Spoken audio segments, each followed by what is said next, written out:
I'm back. It's the day after my last review. I was here last night to see X, and I was here just now to see The Phantom of the Open. I don't think you could get two more different films, but this is what I love about cinema. The Phantom of the Open is a British comedy drama, I guess you would categorise it as. It's based on a true story.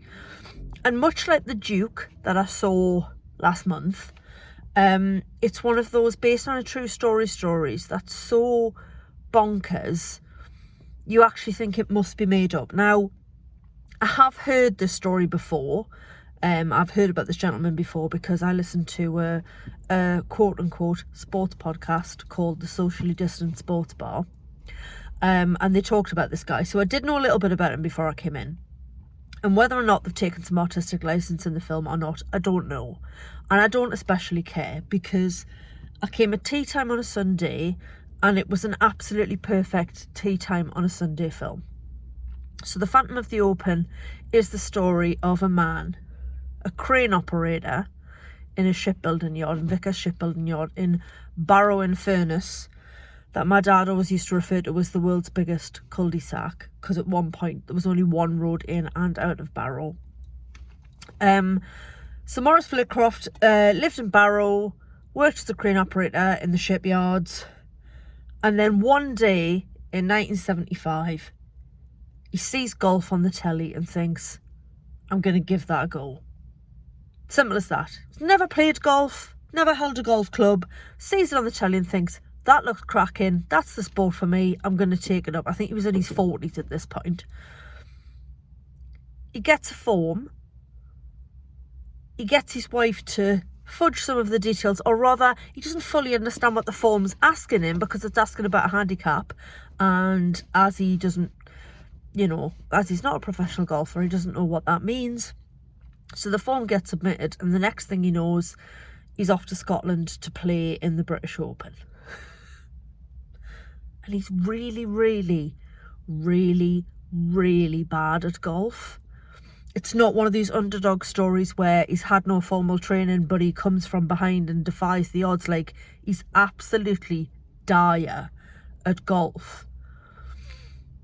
But it kind of doesn't matter. He records a record-breaking high score, which for anybody who doesn't know anything about golf isn't a good thing.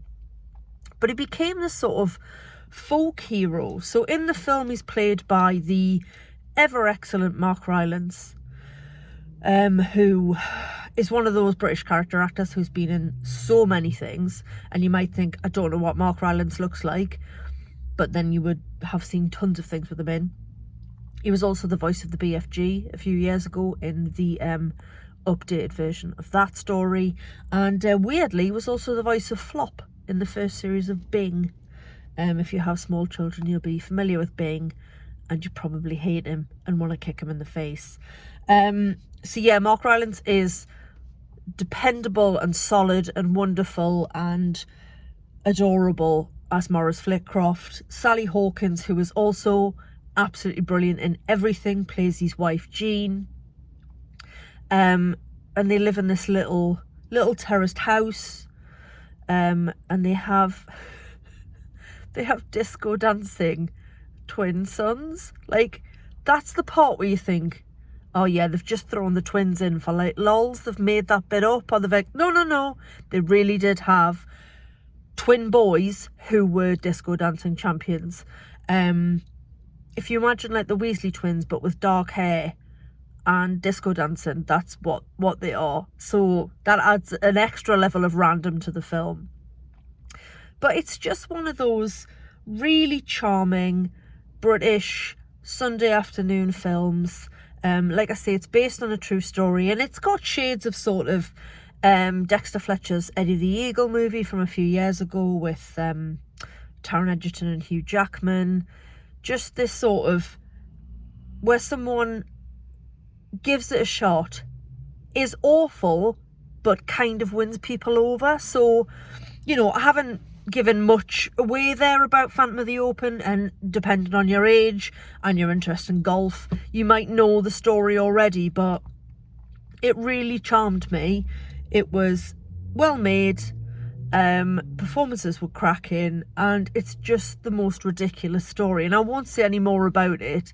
The only other mention I will give is to Rhys Ifans, excellent Welsh actor who plays Mr. Mackenzie, who's sort of, what is he? The head of golf for England, Scotland, the head of golf in Britain. I don't know. He's something very senior within golf, and he doesn't take kindly to Mr. Flitcroft coming to the Open, being terrible and sort of dragging the tournament into the gutter. And then when Mr. Flitcroft becomes quite popular, he's absolutely furious.